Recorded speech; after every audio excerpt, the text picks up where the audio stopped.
On a cold December morning in 1875, the harbor of Bremerhaven, Germany, shook with a blast so powerful that witnesses described it as the gateway to hell.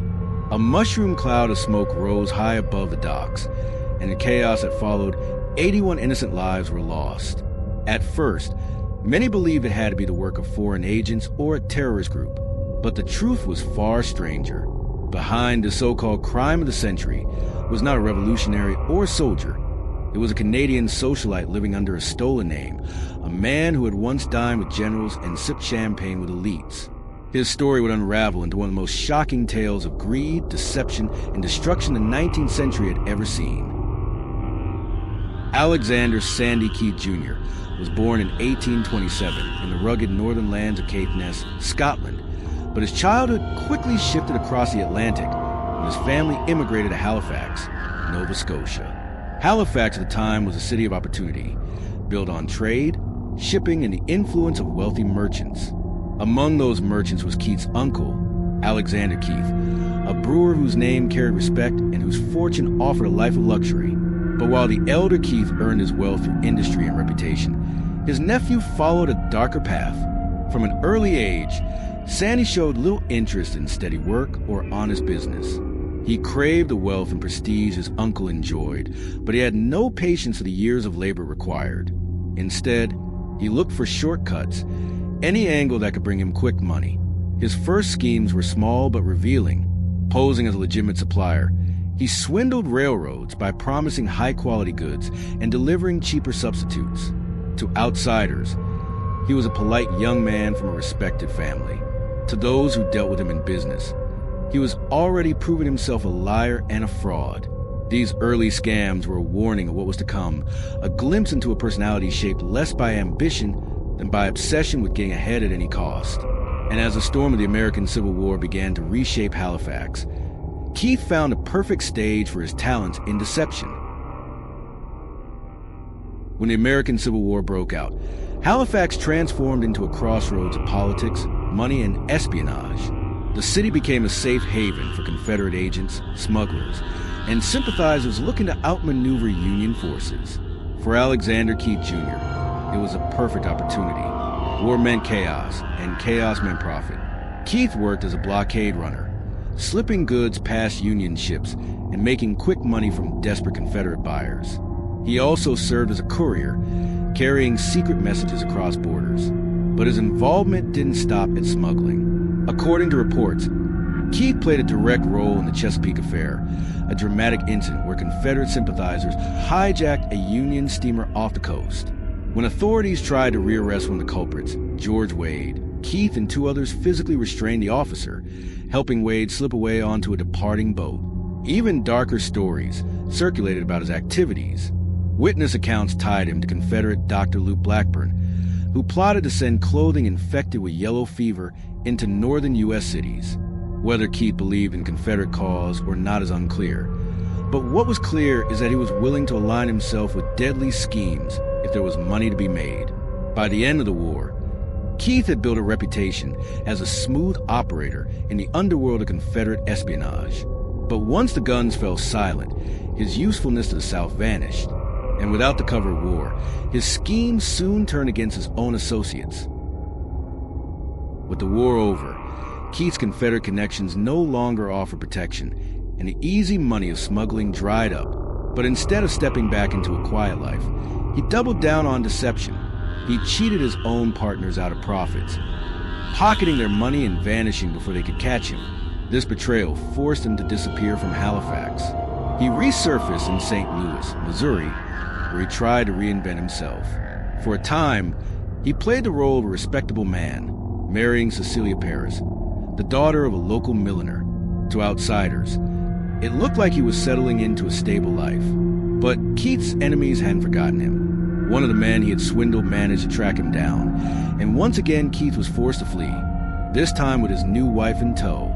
The couple eventually landed in Germany, where Keith crafted his boldest disguise yet, under the name William King Thomas. He moved among Saxon generals and wealthy socialites, presenting himself as a man of refinement and wealth. He was charming, confident, and convincing enough to win entry into circles of power. But behind the tailored suits and polished manners, nothing had changed. Keith's money was running out, and he was already searching for his next scheme. Only this time, it wouldn't be a petty fraud or a railroad scam. What he was about to plan would put his name in history as one of the most notorious criminals of the 19th century. Living under his new identity in Germany, Keith's polished facade was beginning to crack. The couple's money was running low, and his expensive lifestyle couldn't be maintained with charm alone. That's when Keith remembered something from his days as a blockade runner: fraudulent insurance claims. During the war, it wasn't uncommon for blockade-running ships to be insured for far more than they were worth. When a ship sank, the owners collected a fortune. Keith had watched these schemes closely, and now he had a far more dangerous idea. Why wait for chance? Why rely on the sea to swallow a vessel when he could take control of the outcome himself? If a ship were to be destroyed deliberately, the payout would be guaranteed. He began laying the groundwork in secret. Using multiple aliases, Keith purchased timers and dynamite, each transaction carefully disguised. To the outside world, he was simply importing goods. To Keith, he was building the weapon that would secure his fortune. The final step was taking out insurance. He arranged a policy worth about 150 British pounds, claiming he was shipping a barrel of expensive caviar. Hidden inside that barrel was a time bomb, designed to explode once the ship was far from shore. If it worked, Keith would walk away with money and no trace of suspicion. The target of his plot was a Mosel, a passenger ship of the Norddeutscher Lloyd Line. The plan seemed foolproof, and Keith believed he had calculated everything down to the last second. But what he hadn't accounted for was the cruel unpredictability of fate. On December 11th, 1875, the port of Bremerhaven was crowded with travelers preparing to board the Mosel. The barrel marked as caviar sat among the cargo, waiting to be loaded. Keith believed his timing device would detonate after the ship had set sail, ensuring maximum destruction and leaving him far from suspicion. But something went wrong before the Mosel could depart. The time bomb ignited on the dock. The explosion ripped through the harbor with unimaginable force. Witnesses described a mushroom-shaped column of smoke rising hundreds of feet into the air. Buildings shook, windows shattered, and the pier itself seemed to disintegrate. In the aftermath, the scene was one of horror. Bodies lay scattered across the ruins, the cries of the injured echoing against the waterfront. Soot and debris covered everything, and one survivor described it as if the gates of hell had opened in the middle of the city. 81 people were killed instantly, with many more wounded. Almost immediately, newspapers declared it the crime of the century. It seemed unthinkable that such devastation could come from a single man's plot for money. But as investigators began piecing together the truth, suspicion quickly turned toward the mysterious figure known as William King Thomas. And while the city reeled from the blast, Keith was already making his next move. As smoke still lingered over Bremerhaven, Keith was nowhere near the ruined pier. He had boarded another ship in the harbor, seemingly calm, as if waiting for his plan to unfold at sea. But when word reached him that the explosion had happened too soon and that dozens were dead, his carefully crafted scheme collapsed in an instant. Back in his cabin, Keith pulled out a revolver and shot himself twice. Miraculously, he didn't die immediately. Gravely wounded, he lingered for nearly a week, unable to escape the scandal closing around him. Investigators quickly unraveled the lies. The man calling himself William King Thomas was exposed as Alexander Keith Jr., the nephew of one of Halifax's most prominent businessmen. His aliases, financial dealings, and trail of explosive purchases all pointed to him as the architect of the disaster. Authorities even began revisiting other maritime tragedies, wondering if Keith had been behind them. Rumors swirled that he might have engineered the disappearance of ships like the SS City of Boston in 1870, but no evidence ever confirmed those suspicions. By the time Keith finally succumbed to his injuries, his name had become infamous across Europe and North America. The respectable gentleman of German society was revealed to be nothing more than a fraudster, con man, and now mass murderer. Even after his death, Alexander Keith Jr.'s story refused to fade.